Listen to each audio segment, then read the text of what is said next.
of the most difficult jobs in Nigeria or in the world today is speaking for or trying to defend the APC federal government. It is a very, very difficult thing to do because you know why? There is nothing there to defend. So you remember that the APC campaigned for 16 years of PDP misrule. In fact, this president was part of a protest called Occupy Nigeria when the then President Jonathan was trying to remove fuel subsidy, which he eventually have removed today, and yet the devil is in the detail in terms of implementation of sanitizing the oil sector and NNPC. So, and then by 2027, President Tinubu's administration will be 12 years, or APC will be 12 years put together. Imagine living in a government of renewed hope and experiencing the kind of unfortunate hopelessness that Nigeria is experiencing. So it is difficult for you to explain what the federal government, the APC-led government is doing, but I can give you some. A government that knows that more than 100 million persons were living in multi-dimensional poverty by the end of Buhari's administration came into power, and the first priorities were deciding to renovate a vice presidential home for 20-something billion, purchase of new private presidential jets, a presidential yacht, renovating the villa, money for purchase of SUVs for the office of the First Lady, which is not even a legally recognized, constitutionally recognized office. So when you see the frivolities and wastages in government, and then that same government in turn begins to ask the people to make sacrifices. So it is we who will think of what to do for our country, while the leaders continue to live in luxury and affluence using taxpayer money. Look at the National Assembly. Immediately they came, they shared monies for themselves and purchased bulletproof SUVs, one for more than 160 million. Yet the minimum wage of that country is 70,000 naira. And that is a country where leaders are still demanding sacrifice from the people. So at what point does this sacrifice end? At what point does President Tinubu, his cabinet, the senators and his government begin to make sacrifices? The president is a former governor. He's on life pension from Lagos State. The vice president is a former governor. The senate president is a former governor. So with all the resources that are shared, 60% of Nigeria's corruption is administrative. Inflation of government contracts, budget padding. Who is sanitizing and fighting that corruption? But you cannot say anything because the government does not even feel beholden to the people. And that is why no matter how much Nigerians continue to cry, it falls on deaf ear. Why? Because they know that the electoral system can still be manipulated to rig people back into power, using also the Nigerian judiciary. So if I have the ears of any Nigerian politician right now, I will want them to know that power is transient. You cannot be in power forever. If you don't leave power, power will leave you. Nigerians are not demanding for too much. We only need a country to live. As a Nigerian youth, demanding for a better country, I'm not a criminal. There are known criminals that are not being attended to. But once you voice out against the government, they come after you. So Nigerians must decide whether we want to live as slaves in this country or we want to live as freeborns. And that is why I'm telling you that this 30-day challenge must not end with just the 30-day rants. There must be maximum civil pressure on the authorities. Number one, we must reform our electoral process. That is the backbone of corrupt politicians. They know that they can meander their way into the public office without consequences and accountability. So if I'm talking to Nigerian politicians, I'm telling them, your time is up. You either do the right thing for this country or a generation of young Nigerian leaders will wake up and will succeed where you people have failed woefully and continue to fail us. Because Nigerians are hungry, Nigerians are dying, the tension is palpable and the frustration, and the leaders are completely detached from the reality. It is unfortunate, but we as Nigerians must find the wisdom and the courage to fix these institutions, or else we continue to remain victims of these institutions. A mother is going to give birth to a child, sending him or her to a nursery school. From there, you graduated to primary school, to secondary school, to university. And when you are done with your 4 years or 5 years course in university, you go for service, which you are being paid peanut for that. But after the whole thing, are you not expected to find a job? But not in my country, Nigeria. Education is the key. That is what you said. That's what you told us before we go to school. Now we are done with the key. We can't find the padlock. I have key. There's no padlock. The job is the padlock. Government, we need work. If we can secure that part, that when we are done with our service and university and all, we are going to find job. Forget about all these complaints. People complain about food. There's no food. There's no kineko. There's no igbada. There's no kodu. All those parts is going to be blocked because there's job. Everybody's working. Our children, our youth of nowadays, they are involving themselves in prostitution. Yahoo, even Yahoo boys are not cashing out again. Are you getting me? So please, help us to fix that part. We are begging you. Nigerians are in the battle for survival. And if nothing else tells you the clear picture of what Nigerians are going through, few days ago, the presidential spokesperson or aide, Mr. Bayo Ononuga, put out a statement that the president is on his way to France for a 2-week working visit. And while in France, what the president is trying to do is to get an appraisal of his government and to retreat and reflect on his own reforms. Meaning, after spending money in 2024-2025 budget to renovate the presidential villa, the vice president's home, the president's house in Dodan Barracks in Lagos, and the vice president's home in Dodan Barracks, buying private jets, and in a country of 774 local governments, the commander-in-chief does not have a proper location in Nigeria to reflect, but the president jets out to reflect about his policies from a foreign country. The president wants to reflect about his policies and has yet to make a statement on the 30-day rant challenge of Nigerian youths calling for help, where the cost of living is killing the living. Tomorrow it is Uromi killing. Next tomorrow it is Benue, it is Ondo, it is Plateau. What exactly is going on in Nigeria is an outright lack of accountability. And that is why for this 30 days ranting challenge, it will not just end with ranting, it must be backed up with action. Nigerian youths need a system, an electoral system that can guarantee free, fair, credible, and peaceful elections so that you can be able to elect proper leaders. And that is what my own call to the president is. Thank God his aide said he is a Democrat. The hallmark of every democracy are free and fair elections. The president has to commit to that process in 2027, where people will not be beaten out of polling units like it happened in Lagos in 2023, so that Nigerian youths can begin to live and not just exist or struggle to survive. What exactly is there as an incentive to be Nigerian today? The institutions are almost stacked against you. Law enforcement is almost against you. The judicial system is not where you can go. The market is not what you can even afford. There is just sheer hopelessness across board, and that is what you are seeing us do in these 30 days. And if anybody as a leader is listening, then they should be taking practical steps to resolving these issues, most importantly guaranteeing a free, fair, and peaceful process in 2027, and that is what we must ensure. So I talking about the rights that Nigerians need to know.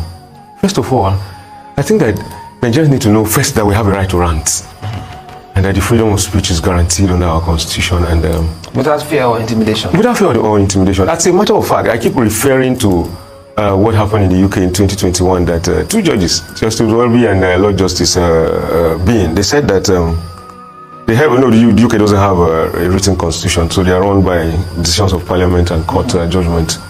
They said that if your rights, your freedom of speech is only includes the right to say nice things, then you are not free. The judges said that your freedom of speech includes the right to insult and offend the other person. Because if it is just about saying nice things about you, then I'm not free, as a matter of fact. So, and like the essay was saying to Mr. President, this government has consistently tried to criminalize the right to speak, the freedom of speech in Nigeria. They claim that there's freedom of speech, but consistently they have continued to use the Cybercrime Act to see how they can criminalize our right to speak. I have been a victim. I have been on trial for talking. They have been tried under the Cybercrime Act, and not long ago the court discharged and acquitted me. So the Nigerians need to know that we have a right to speak, number one. And then this government has, I couldn't have believed that this government will come and criminalize the right to protest. I was the Secretary General of June 12 Coalition, and at a point, the relationship, as a matter of fact, let me say it here, that it is this president that was funding the June 12 Coalition. So we had a relationship, and these are the things that they taught us. We were cadres in the movement. I couldn't have believed that the government led by Tinubu, Idele Alake, Bayo Onanuga, all these names, our comrades, that at some point, we will no longer be allowed to go and carry placards. And this is what they taught us to do. This is what we were going to their houses to collect monies, to come and do placards. They gave us bonfires, they gave us petrol. We were the ones that were hanging out on the streets in the night to burn tires, to make people stay at home. Then suddenly under this government, we don't even have any space to protest again. But Nigerians also need to know, because you asked me about rights, that the right to protest, the right to be out there on the street, the right to rant is our fundamental human right. And let me also add, because most Nigerians in the South are Christians. that I want to ask. I don't go to church, but I feel tempted to go into the Bible and talk about it. That in the book of Kings, when David increased taxes for the people, 11 tribes of Israel went to meet him and said, "These taxes, this burden is too heavy on us." It was a protest. And the king said, "Okay, we'll do something about it," just like Nigerian leaders will always tell us. Just go and come back. And that same Bible said, the king, Jeroboam, consulted with his younger friends who told him that, don't mind them. And when they came back, he said, "My father whipped you with whips. I will whip you with scorpions. I'm not going to listen to you." And that was what led to why the 11 tribes of Israel separated from the other one. And the country became divided. Protest is even biblical. It's not just a constitutional right. It's also a biblical right. You have a right to protest when you are angry. And if your kings do not listen to you, you have a right to overthrow them.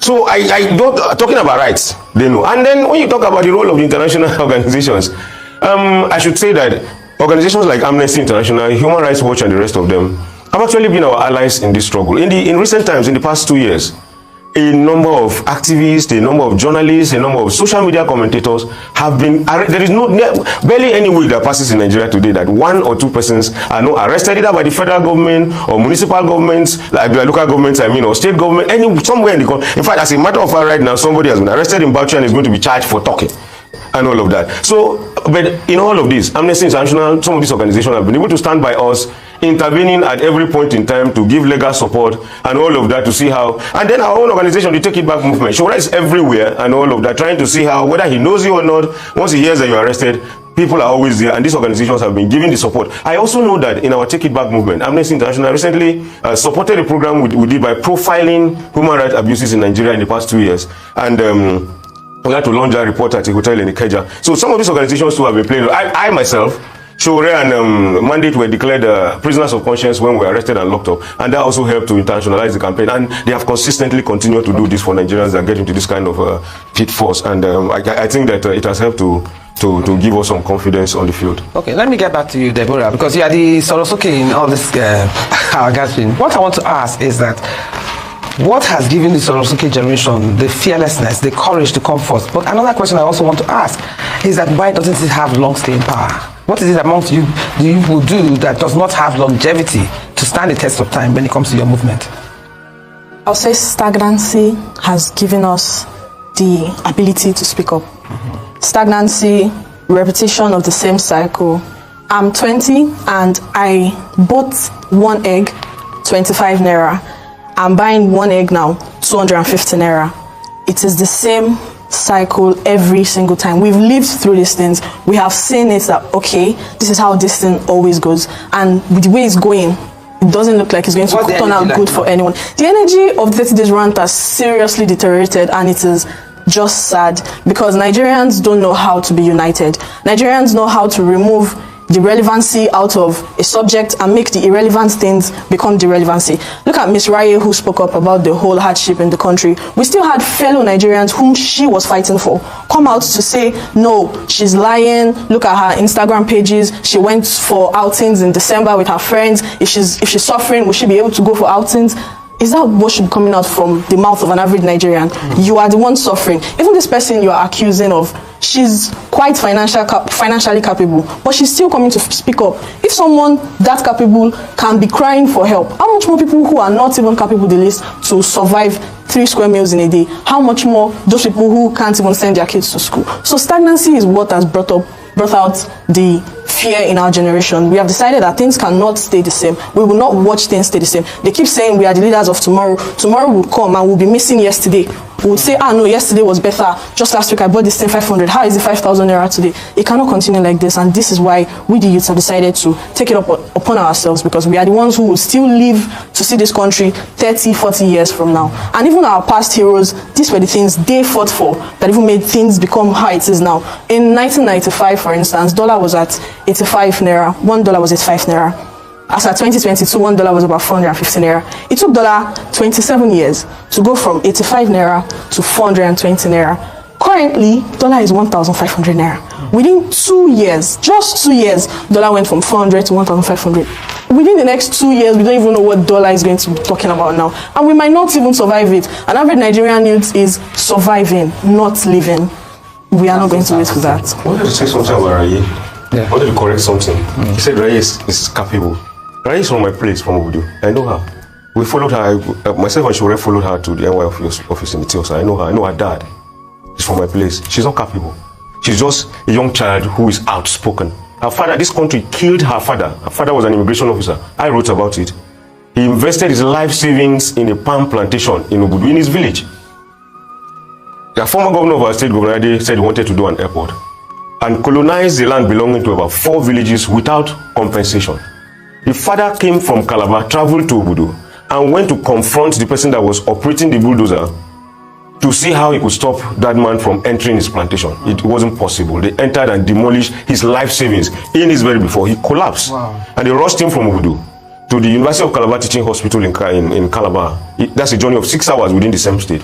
And he got 2 of them actually collapsed. He got there and he died. This country killed her father, and the mother was left alone to cater for them. She was 19 when this happened, 5 years ago.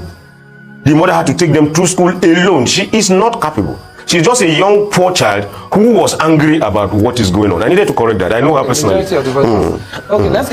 As you can see, this was a very, very combustive. This was a very combustive conversation that we had this morning. Okay, Peter, can you respond quickly to that? Quickly, yes. How do we move from here? Let me just say that we will move from here by changing this narrative and building a system that can hold people accountable. And I take exception to the words of Doctor describing someone and something that I said as, being ignorant. You see, this grandstanding and high-handedness by the ruling party will take them nowhere. And that is why Nigeria is failing and is becoming a failed state under their watch. Because the only institutions or systems that are working in Nigeria is corruption and criminality. And also the statement that there are traits on this platform to corner people to asking questions. Arise News is one of the leading journalism houses that is trying to hold leaders accountable. Any attempt to ridicule, the capacity that they bring must be checked immediately, because this current administration does not like free speech. And before you know, they can bring the NBC against you. But let me just say this as a final parting statement. Yes, 1 second. Nigerians must make sure that we build a system that can hold our leaders accountable, which will begin with the electoral system, because that is their only arrogance. Thank you they so know much. That the INEC is the weapon faction. Hi my people, so now welcome back. So now don't hear waiting many persons talk for inside this video. Now no say normally you the best. So now no say this round challenge where we say that the government won't come against the round challenge. So all this youth now they don't vest now. As now they see them so joy no day for inside this country again based on 6. See youth go come up for school, no job opportunity for them. Now why all of them they vest? They angry now. You get some of them where we say they even talk say like if they finish this online round challenge where we say they no see any better result from that thing, then they go enter Aso Rock, scatter everywhere. Now wetin they talk. Although if government no one made this thing lead to chaos, may they just solve this issue of hardship. May they just do. Now wetin I get to talk about this matter. Maybe say you won't come on be that. So you ready hear me now? If you get anything maybe say you want to talk about this matter, beg you drop them inside comment section. And also if today is your first time here, please kindly like our videos, share our video, and subscribe to our channel. Thank you.